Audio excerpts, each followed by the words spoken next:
Cordial saludo, compañeros y compañeras del curso Sistema de Transporte. Mi nombre es Miguel Mancha Rodríguez y por el medio del presente video voy a presentar la tarea 2, comprender la función del transporte. Inicialmente tenemos que comprender lo que es el transporte y para lo que se utiliza mayormente en el ámbito y en el campo, campo industrial, en el campo empresarial. Y lo que primero que tenemos que tener en cuenta es qué modelo de transporte vamos a usar, qué módulo vamos a emplear, las rutas, entre otro tipo de cosas, y debemos tener en cuenta pues las siguientes variables, ¿no? Peso de la carga diaria, mensual y anual a transportar, peso unitario de los ítems, el tipo de mercancía que vamos a transportar, las distancias, los tiempos de espera, de acuerdo a un montón de variables externas que para una empresa son incontrolables, la duración del transporte, que esto va ligado con los tiempos, la infraestructura de transporte, o sea, cuando nos referimos si hay túneles, hay puentes, hay vías, eso sobre todo para el medio de transporte terrestre, y los costos de cada medio de transporte dependiendo pues de lo que queramos transportar. Entonces, inicialmente pues tenemos el transporte por carretera, que es el mundialmente conocido, por no decir el más utilizado. Al final pues siempre, independientemente del método de transporte que usemos, el de carretera va a ser el elegido, a no ser que tengamos un almacén que esté cerca a un aeródromo o a un almacén marítimo, pero de lo contrario pues todos nuestros transportes se van a realizar por medio de carretera, ¿no? Pues como ventajas, pues tenemos la facilidad de acceso y de contratación, control y flexibilidad en la organización de las rutas, tenemos más líneas para desplazarnos, tenemos pues pocos trámites documentales respecto a otros medios de transporte y pues evidentemente es algo mucho más fácil y más ágil a la hora de contratar. Este mecanismo pues, viene bien para envíos express, para algo rápido, para algo que sea más difícil de acceso, bien sea por aire o por mar. Entonces, esas serían las ventajas. Así como desventajas, pues tenemos de que está expuesto a altos riesgos como hurtos, como accidentes, como derrumbes, etcétera. Los costos son variables, no podemos delimitar unos costos fijos, unos costos variables, que eso ya lo vamos a ver en la próxima diapositiva. La capacidad de carga, pues, no es ilimitada, salvo a casos muy, muy, muy aislados en los que se quieren transportar grandes mercancías o grandes maquinarias por las carreteras, pero pues son casos muy, muy aislados y son casos en los que priman otras cosas, la seguridad, más documentos, escoltas, etcétera. Y pues evidentemente es mayor tiempo de tránsito porque si nuestro transporte es generalmente que va a ser por camión, pues va a ser un poco más tarde que algo en un avión. Entonces, complementando un poquito en el transporte por carretera, pues tenemos diferentes tipos de remolque que según las necesidades de lo que queramos transportar, pues nos van a servir los unos o los otros. Tenemos los camiones cementeros, los camiones en acero inoxidable para transportar líquidos, tenemos los trailers de toda la vida, en los que transportamos de todo tipo de mercancías, las camabajas, los modulares que nos permiten transportar mercancías muy grandes, muy pesadas, y que pues aquí en la normativa colombiana hasta 32 toneladas es la de dos ejes y por dar un margen de 2 toneladas por eje en adelante. Entonces, haciendo cuentas, pues cada transportadora definirá cuál es el remolque a utilizar dependiendo de la mercancía que se vaya a utilizar. Entonces, hablando un poquito de los costos de transporte, pues tenemos hay dos tipos de costos, los fijos y los variables. En términos generales, pues siempre el costo de transporte se va a ver entre el almacenamiento, los proveedores, procesamiento de pedidos de clientes, planeación y reproducción de inventarios y logística de reversa. Y esencialmente pues son los costos que tiene que asumir una empresa para poder llevar a cabo un transporte de un punto A a un punto B, dependiendo de las circunstancias en las que se encuentre la empresa en el entorno. Entonces tenemos los costos fijos, en los que encontramos las horas extras, los seguros de los vehículos como el SOA, los seguros de carga, pólizas, etcétera, las licencias dependiendo de lo que transportemos, si son de combustible, son de chatarra, para transportar chatarra tal, alquileres y tarifas, parqueadero y mantenimiento, gastos generales en general, la redundancia, intereses, amortizaciones, administración, mantenimiento. O sea, son costos que sí o sí hay que realizar al medio de transporte utilizado y que son altamente fijos y que no varían demasiado con el paso del tiempo, salvo pues que salgan normativas. Y por el otro lado pues tenemos los costos variables que en primera instancia pues el combustible que está sujeto de la inflación y de la economía nacional, al igual que los aceites, neumáticos, mantenimientos y los peajes que pues, son variables que no podemos controlar nosotros y que estamos sujetos a lo que se dictamen en la economía nacional y el gobierno del país en el que nos encontremos. Por otro lado, pues pasamos al transporte ferroviario, eh, altamente conocido por su alta capacidad de transporte pesado y de mecanismos y productos que no requieran tanto manejo ni tanto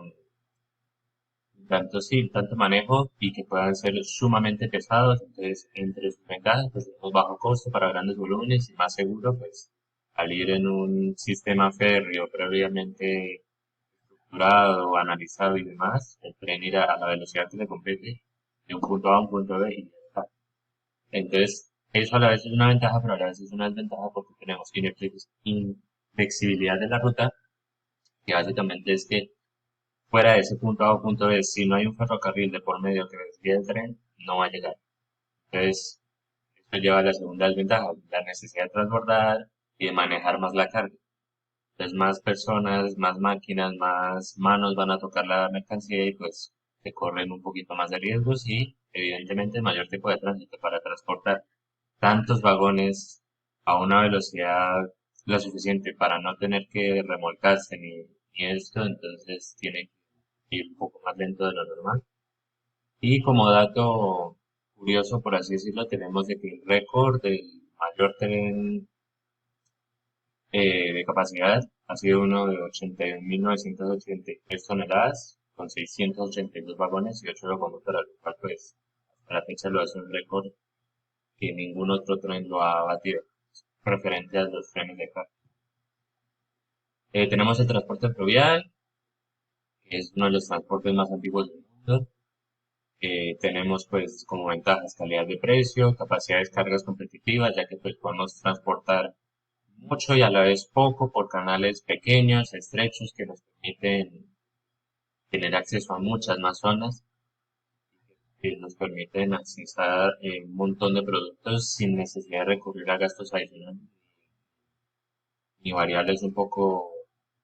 más cambiantes como las que hemos visto anteriormente. Entonces, como otra ventaja, pues tenemos menos emisión de CO2, buenos tiempos de entrega y baja nivel de accidentalidad. En canales, por decirlo así, libres, pues no hay ningún tipo de inconveniente en cuanto a los tiempos.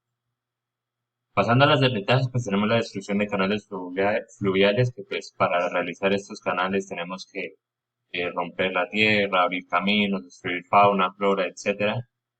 para que puedan pasar estos transportes. Y estamos sujetos a que cada uno de los barcos, barcazas y demás, pues tengan problemas de derrames, problemas de, de mantenimiento y que estos líquidos nocivos para el ambiente pegan al agua y generen estragos ambientales. Pero en términos generales, el transporte fluvial pues, se caracteriza por ser muy bueno y muy accesible, sobre todo para aquellos países que poseen un alto margen y alto campo de uso fluvial, como lo es nuestro país. Pasando al transporte marítimo, es la contraparte del transporte fluvial, ya que aquí vamos a transportar pesado. Podemos transportar cargas pesadísimas, muy grandes, desde 30.000 a 100.000 toneladas, y para petróleo de 50.000 a 150.000 toneladas. Uno de los buques más grandes del mundo puede cargar alrededor de 24.000 contenedores, lo cual es una barbaridad. Entonces, como ventajas, tenemos bajo costo para grandes volúmenes, es muy flexible porque no hay tantas restricciones de peso o tipo de carga, pues como imágenes son bastante accesibles respecto al tema. Y en los puertos se maneja una seguridad altísima, eh, bajo inventarios, bajo manifiestos, son muy seguros los transportes por carga, entonces brindan ese plus a la hora de hablar de transportes pesados y seguros. Las desventajas, pues evidentemente los plazos de entrega van a ser mucho más largos que los demás. En cuanto a la documentación, siempre es un poquito más complicado transportar por mar. Y los costos de los pólizas, seguros y demás también son altísimos. Pero al final una empresa que requiera transportar mucho en un alto volumen, que no le cueste tanto la pérdida de tiempo, pues la opción marítima siempre va a ser una excelente opción. O incluso gente que necesita importar o exportar maquinaria, que también se suele usar mucho este medio de transporte, pues, viene bastante. Por último, tenemos el transporte aéreo, que principalmente pues, se caracteriza por su velocidad, los costos elevados y es utilizado principalmente para el transporte de productos delicados, perecederos y demás. Incluso recientemente, pues, los aviones fueron el medio de transporte principal para las vacunas del COVID-19. Entonces podemos tener una idea de lo esenciales que son para la economía y para la sociedad en sí. Entonces, como ventajas tenemos la agilidad, ya la comentamos, la urgencia, que puede ser empleada de forma muy rápida y pues evidentemente van a tener una seguridad alta respecto a las demás, ya que al no transportar tan pesado, entonces sus cargas son muy específicas y son y le dan ese plus de seguridad. Como desventajas tenemos que los costos son altísimos, hay muchas restricciones respecto a las cargas en cuanto a los productos que queramos llevar en los aviones, ya que no podemos llevar ni explosivos, ni gases, ni líquidos inflamables, ni sólidos inflamables, ni sustancias tóxicas, etcétera. Salvo pues algunos sectores de la sociedad que son por el de ser privilegiados, como lo son las fuerzas armadas o las fuerzas sanitarias anteriormente y lim- tenemos la limitante de la cantidad, el peso y tamaño de la carga, que pues evidentemente para ser transportado por avión no puede exceder tanto peso y al final pues una empresa, este sería el mejor método de transporte para aquellas empresas que transporten poquito y productos necesiten ser transportados de forma rápida y no importe tanto el costo, sino que el producto llegue a buena calidad y a tiempo. Eso sería todo. Muchas